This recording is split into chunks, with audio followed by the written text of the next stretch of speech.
Control. Control. How much are we in control? We like to think that we are in control. But I've been coming to realize little by little by little that we're not really in control. We're not in control of a lot of things. Well, fundamentally, you could think of a lot of things that we're not in control. For example, in this talk, what I'll be trying to show you is that how little we really are in control. Yeah. So take us in general, this particular body we are in. Almost none of this did we choose. Of course, but we justified it. For example, I'm not that tall, I'm 5'4". Maybe I'm hopeful even saying 5'4", 5'5". But I wasn't in control of my height. My height, I just grew into it.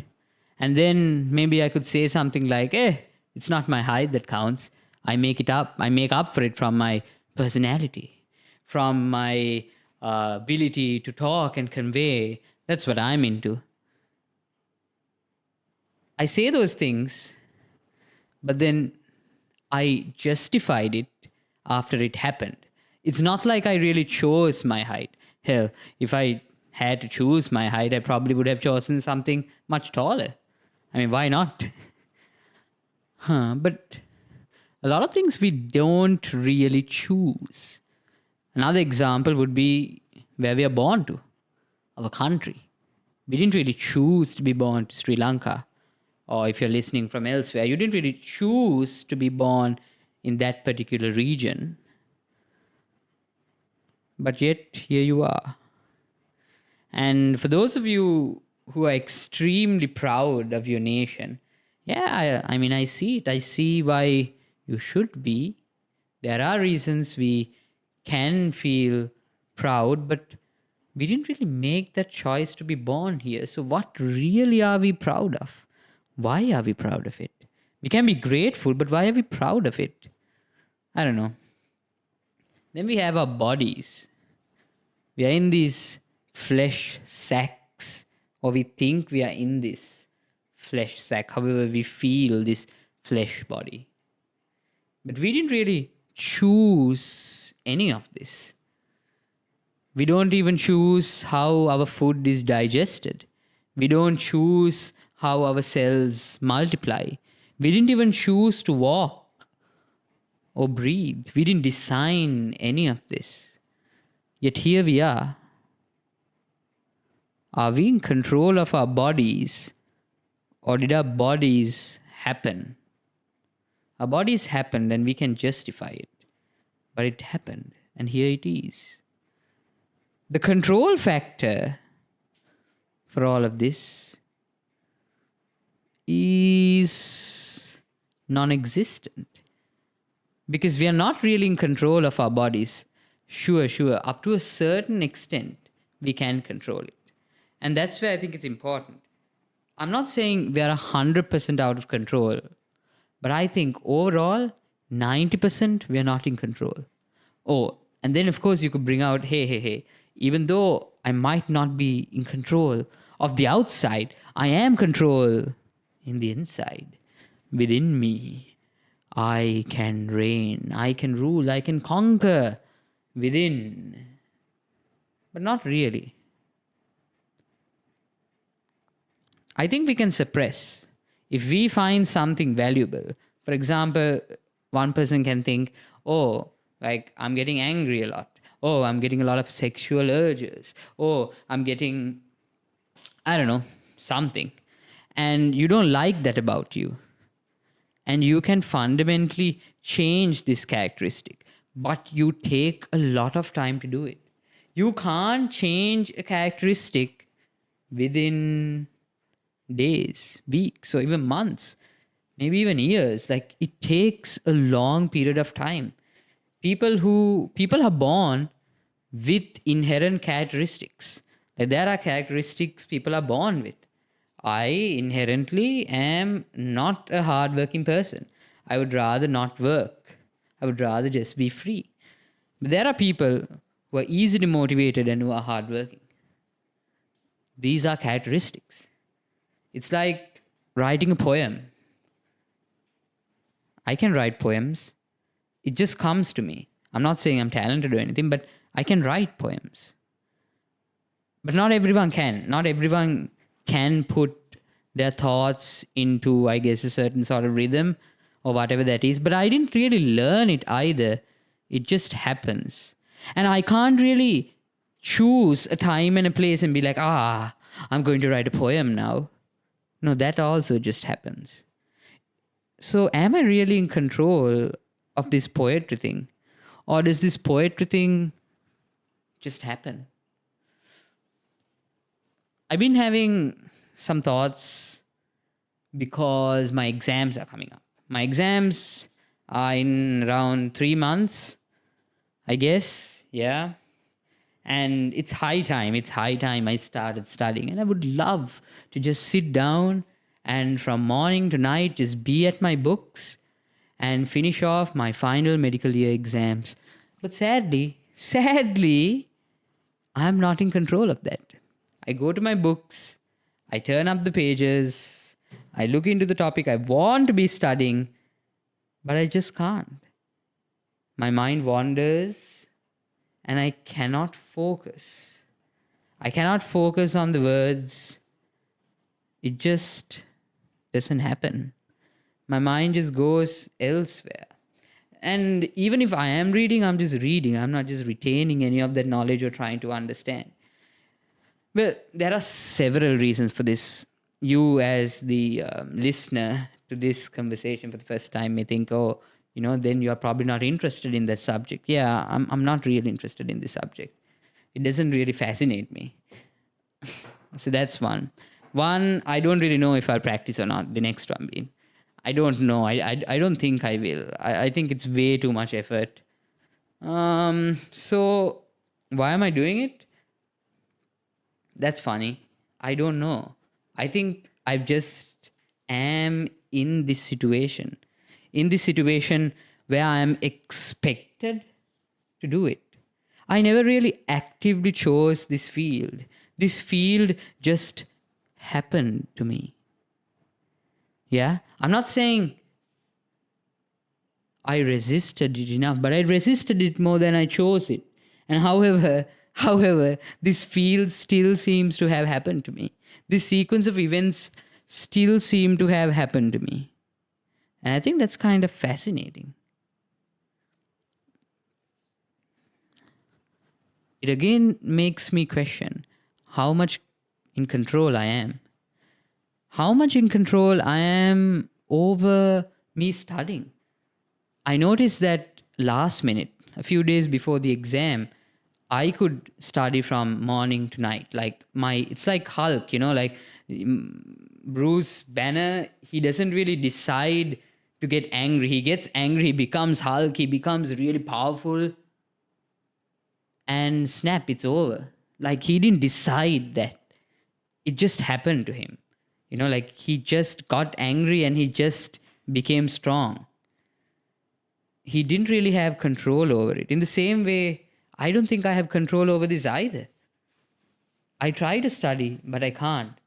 The same dude who a few days ago, before his exam, was able to study night and day, now can't do anything. It's almost like that doggy meme, the strong one and the weak one. It's the strong one before the exams and the weak ones after. But of course, like the healthy, safe choice here is to study. Study every day, study a bit every day. And eventually we'll be able to cover all topics and pass smoothly. But my mind is not allowing that. Because he doesn't really see the benefit. He's okay with failing. Now, when you're okay with failing, when you don't give it as much value, you're faced with a bigger problem, at least in my scenario, where now that you don't give it value, how are you going to finish it? Yeah. But that's getting too personal, I guess. But what I want to focus on is we never really had control over our bodies. Our bodies are born, they exist, they reach its peak, I guess, in their 20s, and it will eventually disintegrate and we will die. We identify with our bodies. I mean, of course, we are our bodies, aren't we?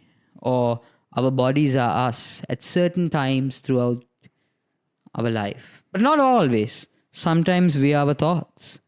Sometimes you are just my voice. Right now, when you're listening to it, are you this so and so person or are you just my voice? Sometimes we are one thing and at other times we are another. And out of all these things, I don't really think we have a lot of control over them. We didn't choose to be born. And in my experience, and I'm sure you can relate too, we didn't choose not to like things. We didn't choose to like things. I mean, I don't like studying, but I know certain people who do, who like that end goal. So, who like going into certain subjects, who have an interest in it, like when they become that particular subject, they enjoy it. I have other interests. I like art, maybe. I like talking. I like conversations. But I don't understand why. I mean, I know why. I value it. I value that end. I value the person I become when I'm having those. I value those emotions, those feelings, but I didn't choose. I didn't choose to feel that way. The feeling just happened. I don't like peanuts. I'm not allergic to them or anything. I just don't like them. But some people love peanuts. They love that shit. But it's the same taste of the peanut I have. It's the same taste a person who adores them have. But how is our reaction different? Who chose that? Why did we choose that? And were we ever in control of that? When I become certain things, there is a positive. There's happiness, there's joy, there's like. When I become other things, like studying or maybe anger, there's dislike. I don't want to be those things. But either way, I didn't choose it. I was never really in control. So who is in control? God, the Almighty. Then who is in control of the Almighty? And who made the Almighty and why is the Almighty the way it is?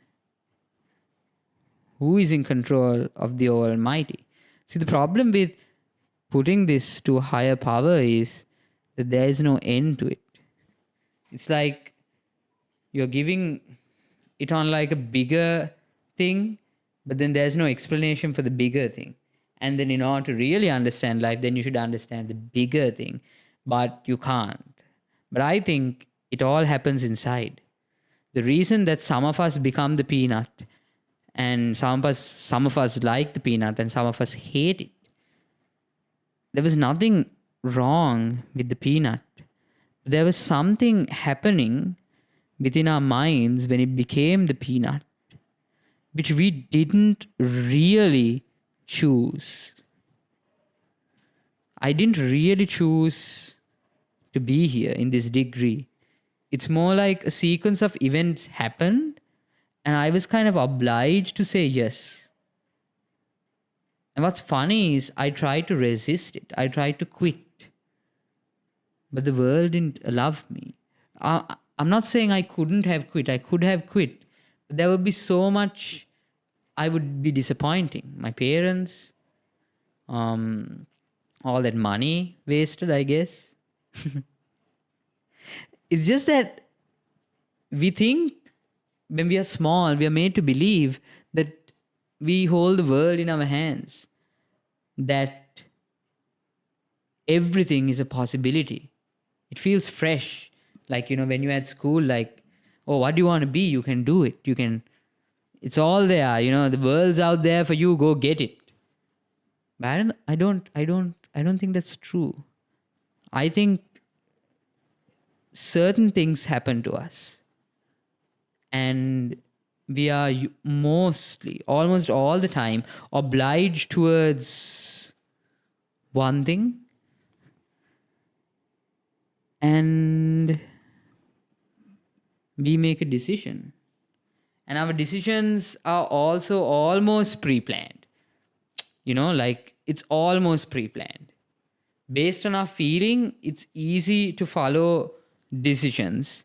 But that itself, who made this feeling? Like, why do you feel certain things towards certain people? Like, I've noticed, I come across certain people and I instantly like them. Like, I don't even know why I like them. I just instantly like them. Like, I vibe with them. And then of course I justify it. I justify this feeling which happened. Like, oh, I like this person because he's this and this, because he's kind, he's nice, he's understanding. But I know that decision to like that person already happened some time back. It's like being born to the country and justifying why you like this country. In the same way, you see a person, and sometimes spontaneously there's this reaction, and later on you can justify why you like them. But that's not really why you like them. It just happened, like the peanuts. I think we are programmed. Up to a huge extent, we are programmed. I can write poems, and I mean, it's up to you to decide whether it's good or not. Well, it's up to everyone to decide whether it's good or not, isn't it? Like, one person can think they're terrible, and another person can think they're good. But then, as an object, is it good or bad? No, there's only relativity. Relativity. So it can only be relatively good or relatively bad. However, we can take it as the ideas or opinions of a lot of people and tell that particular thing is right, but that itself is relative. Back to the control part. We are in so little control over our lives. Some people, and I think our characteristics, our way of life is also extremely difficult to control. It takes a lot of effort. I think control happens with value systems. Like, we tend to go on a path which we value. If we and I think that's so important. Like, the driving force here is how much we value a particular thing. For example, you could look at yourself in the mirror and see this fat blob ugly piece of shit and decide, no, like, I'm going to work out, get my biceps, get my abs, like, look good. I'm going to do it. And if you really value that outcome, there's no stopping you, man. You can go ahead and change the very nature of your body. However, this is also very limited. Okay, what you are basically doing is making your muscles bigger and adipose less and less and less. However, there's so much within that you cannot change. However, there is a small fraction you can change. I would say it's around 10% or maybe even less that you can change. I think it's around 10%. 90% you cannot change. But the 10% you believe value is when you change that 10% into an image you like and you go ahead and do it. I'm not saying not to do it, but I'm also saying that's relative. I don't believe in that end result. And so I never feel motivated to do it. So say a part of me is like, okay, no, I want to work out. Like, oh, you know what? I want to get that body. That seems nice. That seems cool to have like pecs, six packs, biceps. Why not? Like, yeah, man, I wouldn't mind that. But this is the thing, it's not that easy. If you don't value it enough, say you value it a little, say you give it like 10% value, you can't do it.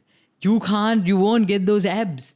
You won't do it because the work you have to put in to make that change is immense. There's a hell lot of work. So if you don't value that outcome, there is no way you are going to do all that. But then you would ask, but it is valuable. But then I would disagree, saying, no, it's not. Nothing is inherently valuable. We give it value because we give more than the outcome, we give the feeling of becoming that particular thing, say built or whatever, value. So as long as we give something value, there is a certain amount of control we have. I think we are granted a certain amount of control.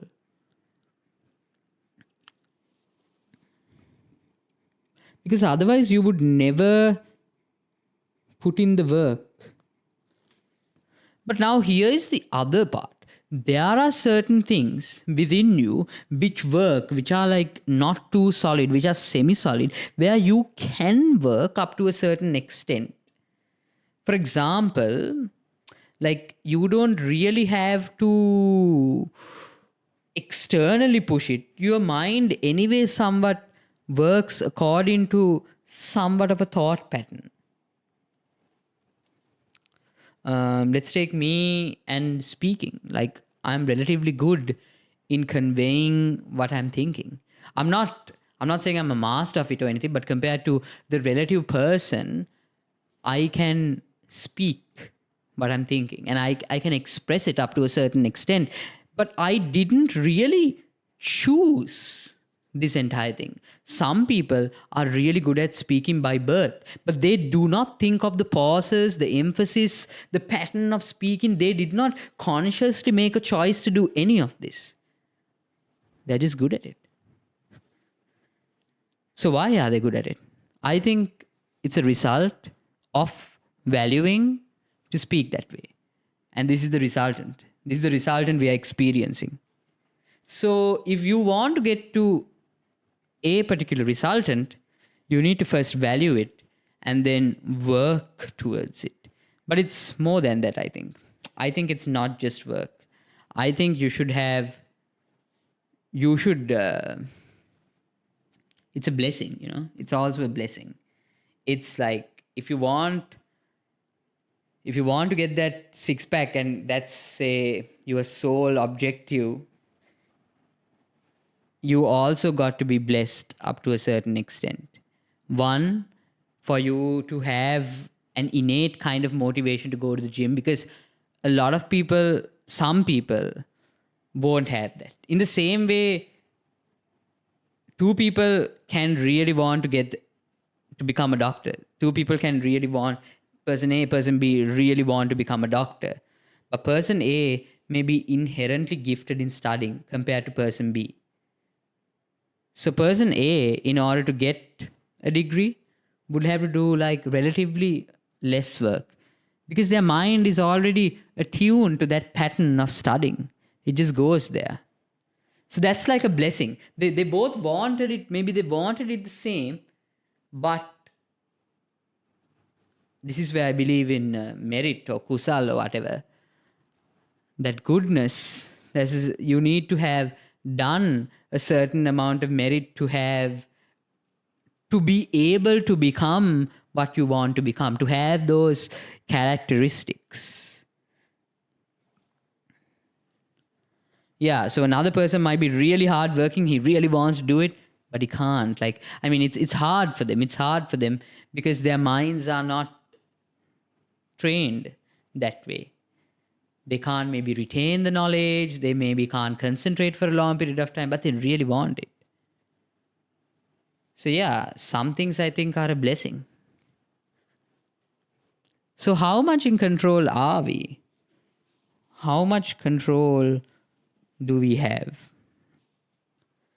One is, I believe, control comes from value. Like, if we don't value something, we can't get it. Um, if you want to be famous, first we had to value fame.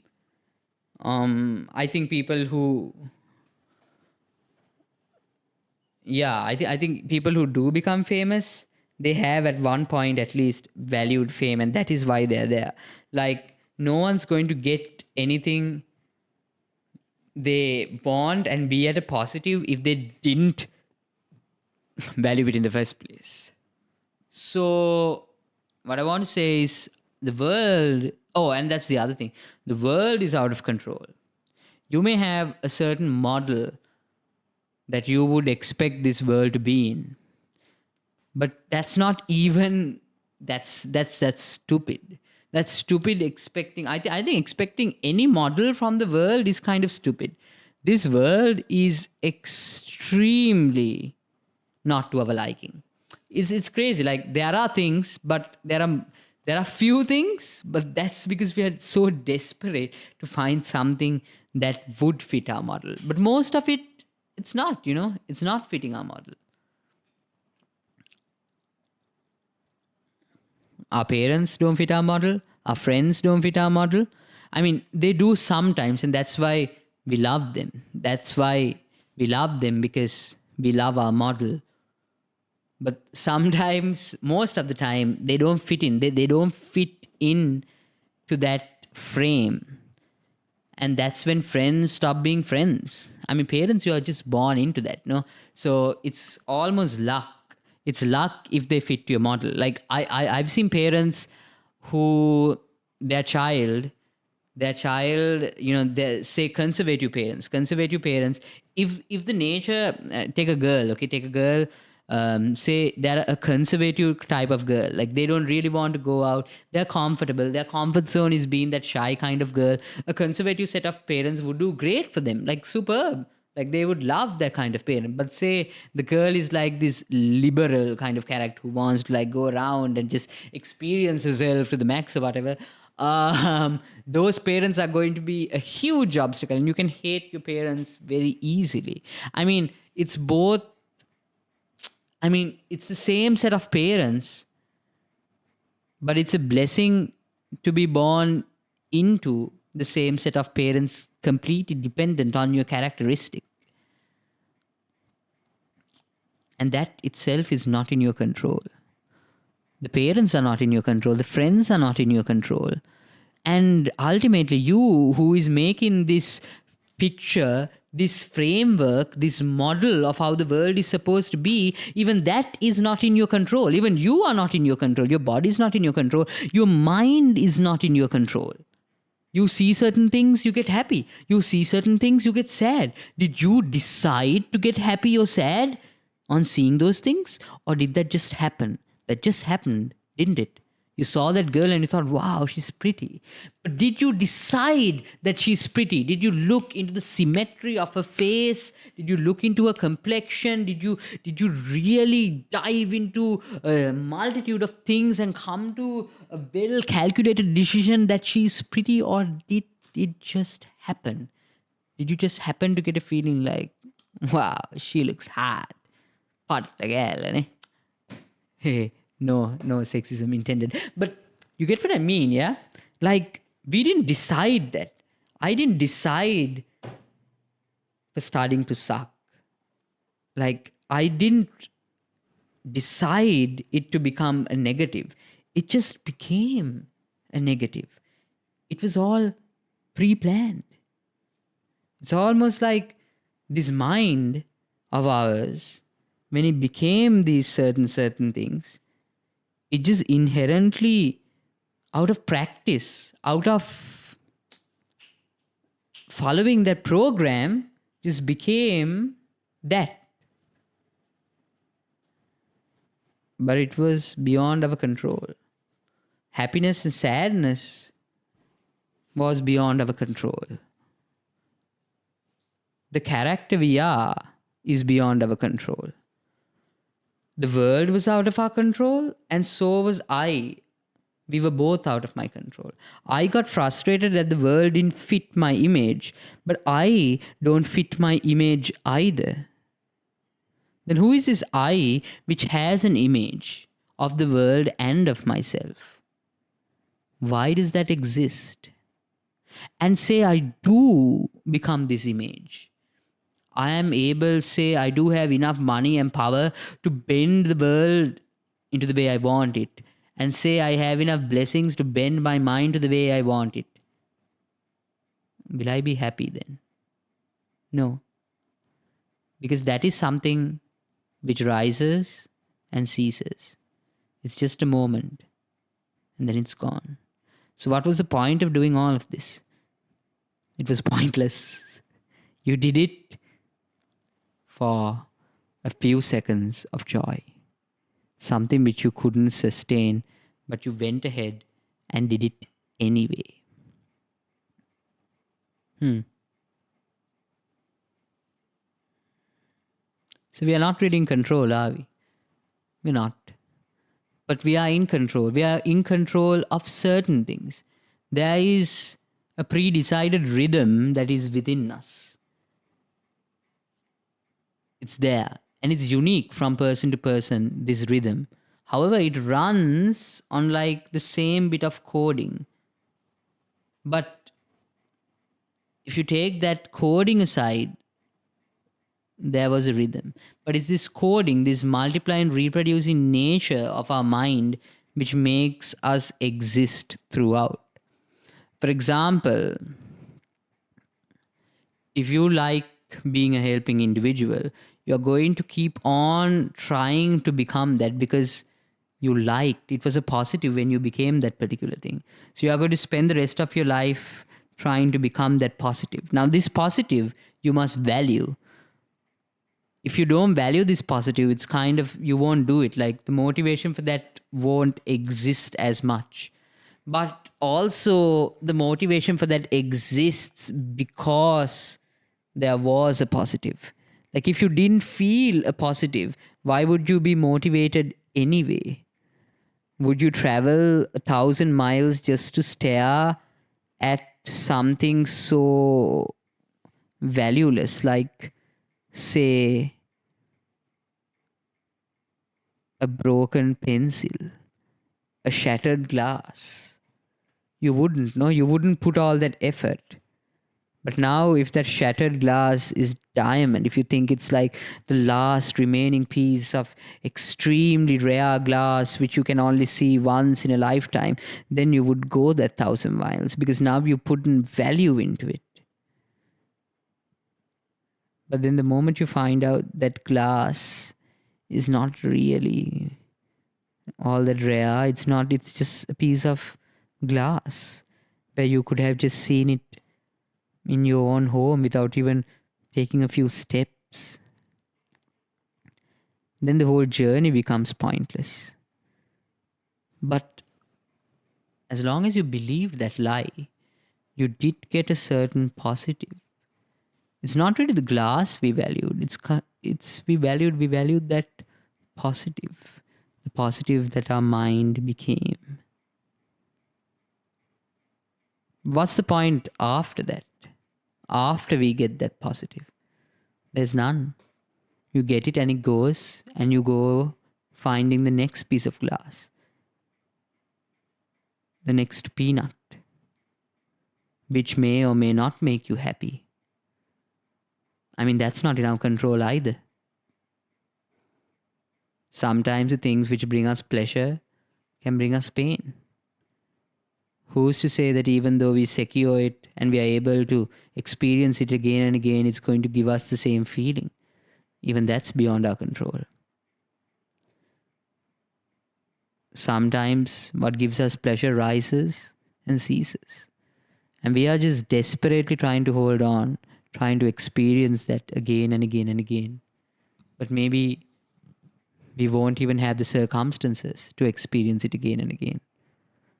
But we'll still have the want to experience it.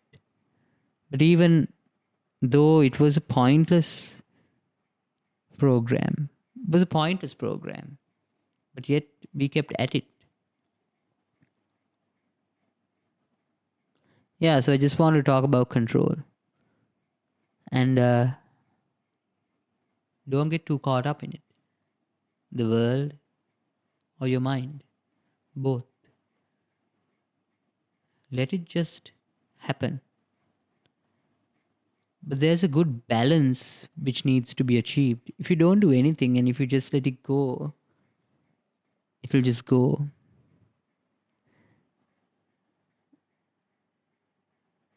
That 10% decision, I think it's very important. I think it all stems from the value systems. So go and see if it's really valuable or if it's really fruitful to value what you are valuing. And see, should you be valuing it? Did it really give you anything? And look into what you should be valuing. What should you really be valuing? What do you really want? And to get what you really want, what should you really value? If happiness was just a temporary state, like a bubble, it existed for a while, then it burst. And there it was gone. Do you want that bubble, which is going to burst any second now? Or do you want something else? What is it that you want? And what guarantees it that you are going to get it? How much are we in control of getting it? How much are we in control of anything?